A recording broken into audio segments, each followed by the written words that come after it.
Hello everyone, welcome to class 12th math with Priya. तो आज हम डिस्कस करने वाले हैं क्लास 12th मैथ का chapter number 2 inverse trigonometry function. ये काफ़ी इंपॉर्टेंट चैप्टर है और अगर आप कैलकुलस पढ़ोगे तो उसमें भी ये काफ़ी इंपॉर्टेंट रोल प्ले करता है। तो इनवर्स ट्रिग्नोमेट्री फंक्शन, यहाँ पे आपको तीन वर्ड्स दिख रहे हैं, इनवर्स, ट्रिग्नोमेट्री एंड फंक्शन।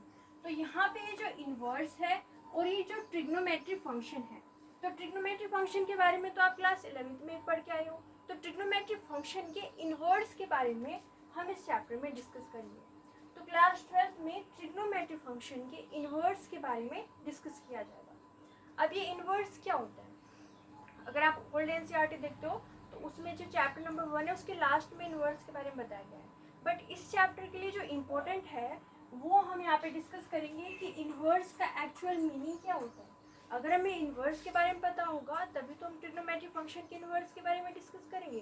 तो इनवर्स के बारे में जानने के बाद में हम ट्रिग्नोमेट्री फंक्शन के इनवर्स को आसानी से समझ सकते हैं। ठीक है, तो इनवर्स क्या होता है? अगर हमारे पास कोई एक फंक्शन है f, हमारे पास कोई भी एक जनरल फंक्शन है f, तो अगर ये फंक्शन है, इसकी डोमेन क्या है? लेट अस सपोज x इसकी डोमेन है। x क्या है? वो वैल्यूज जो हम यहाँ पे पुट कर सकते हैं। तो ये क्या हो गई? इसकी डोमेन।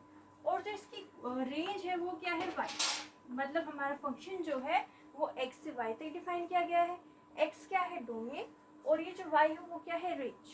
ठीक है, अब यहाँ पे इसका इन्वर्स की बात करते हैं तो यहाँ पे इसके इन्वर्स को हम डिनोट कर देते हैं f इन्वर्स।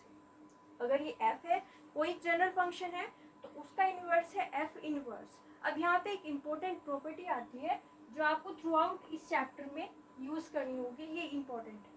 तो यहाँ पे क्या होगा? x से y तक डिफाइंड है, मतलब ये हमारे पास डोमेन हो गई और ये रेंज हो गई। बट जब हम इसके इन्वर्स की बात करेंगे तो क्या होगा?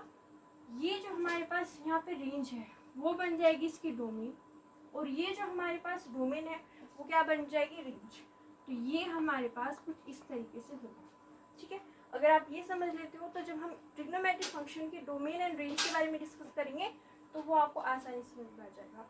तो यहाँ पे बस आपको ये ध्यान देना है कि डोमेन क्या बन जाती है? डोमेन बन जाती है हमारे पास रेंज, और रेंज बन जाती है डोमेन। ठीक है, तो ये हो गया हमारे पास पहली चीज जो आपको पता होनी चाहिए। दूसरी चीज क्या है? तो दूसरी चीज हम यहाँ पे जो डिस्कस करेंगे वो है कि कोई भी फंक्शन, जितने भी हमारे पास फंक्शन है, क्या हम सभी फंक्शन का इन्वर्स निकाल सकते हैं? ऐसा नहीं है। हम केवल उन्हीं फंक्शन का इन्वर्स निकालेंगे जो कि 1 1 एंड 2 दोनों हो। तो यहाँ पे जो हमारे पास कंडीशन है किसी भी फंक्शन का इन्वर्स निकालने की, वो क्या है कि वो फंक्शन जो है 1 1 होना चाहिए, वो फंक्शन 1 1 हो, और दूसरा क्या है कि वो ऑन टू हो।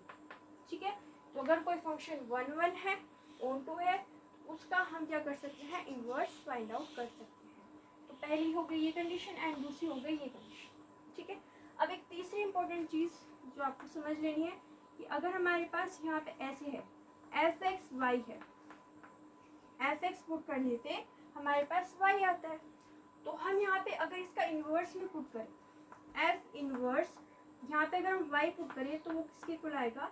x के इक्वल आएगा। ठीक है, अगर हम यहाँ पे x पुट करते हैं फंक्शन में तो y आता है। अगर हम यहाँ पे y पुट करें f इन्वर्स में तो क्या आएगा? x। जहाँ पे ये जो x है वो किसका एलिमेंट है? कैपिटल X का, और जो स्मॉल y है वो किसका एलिमेंट है? कैपिटल Y का। ठीक है, तो अगर आपको इतना पता है कि हमारे पास तीन कंडीशन होती हैं तो आप जो है ट्रिग्नोमेट्री फंक्शन के इन्वर्स को आसानी से डील कर सकते हो। तो आप इनका स्क्रीनशॉट ले सकते हो